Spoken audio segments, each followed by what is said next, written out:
Alors bonjour, à travers ce petit tutoriel, j'aimerais vous montrer comment utiliser efficacement l'agenda de votre iPad. Donc, comme vous l'avez déjà fait précédemment, vous avez importé votre horaire à l'intérieur de l'application calendrier du iPad même. Donc, vous avez ici les jours cycles qui sont affichés dans le haut, donc dans la journée. Vous avez également les événements spéciaux, comme ici on voit qu'il y a des rencontres de parents. Donc, si on veut plus de détails, on peut cliquer sur l'événement en question et voir de quoi il s'agit.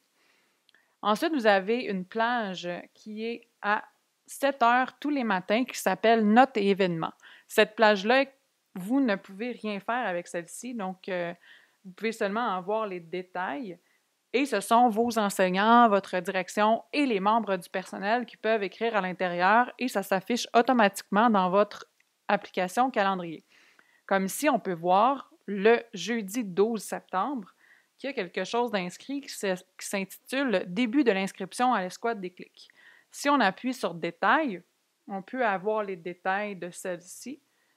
En naviguant à l'intérieur, on a le texte qui s'affiche et on a des liens web si c'est le cas. Ensuite, en l'affichage semaine, ici semaine, on voit l'horaire. C'est un peu difficile d'y inscrire nos devoirs, mais c'est très facile d'y consulter. L'horaire va avoir un aperçu de notre semaine. Donc ici, on voit l'horaire d'une journée et de la semaine entière. Évidemment, il n'y a pas de cours le dimanche ni le samedi. Pour prendre vos devoirs en note, il est beaucoup plus facile de se rendre dans l'affichage jour. Ici, vous voyez, on a tous les cours qui s'affichent et pour l'instant, j'ai seulement des notes dans Notes et événements. Et là, je peux afficher les détails de celui-ci en naviguant à l'intérieur. Maintenant, si je vais prendre un devoir dans Histoire, il est préférable d'utiliser un mot-clé dans le lieu. Donc, le lieu qui est situé juste ici, on va s'écrire seulement un mot-clé. On ne va pas inscrire tous nos devoirs, mais par exemple, le terme devoir, le terme examen, le terme étude. Moi, je vais, pour la démonstration, utiliser le terme devoir. Donc, pourquoi on utilise dans lieu, puisque ce n'est pas un lieu devoir, c'est simplement puisque ça va s'afficher dans votre agenda comme étant un devoir. Alors, on va le voir à l'instant. Il s'agit d'écrire sur OK. Et on voit que devoir est affiché sous Histoire. Là, normalement, j'aurais dû prendre le temps d'écrire mon devoir avant.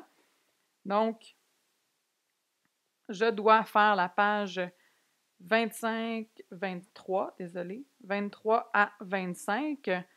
Je dois lire le texte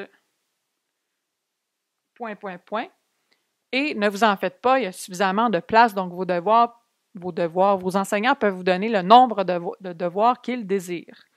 Quand on a terminé d'inscrire nos devoirs, il suffit de cliquer sur OK et nos devoirs s'affichent automatiquement dans la plage à gauche, donc Histoire, on voit le détail de nos devoirs. Par contre, on ne peut pas rayer comme on le fait dans un agenda papier. On ne peut pas surligner qu'on a fait notre devoir ou barrer tout simplement notre devoir. Alors, ce qu'on peut faire, c'est utiliser le clavier émoticon ou tout simplement utiliser le clavier texte en écrivant OK. Donc, ça peut être un terme facile à voir. Et on voit que le devoir, il est fait parce que c'est écrit OK. De mon côté, je préfère utiliser le clavier émoticon en inscrivant soit, donc on change de clavier, donc moi j'aime bien le fait d'utiliser un crochet.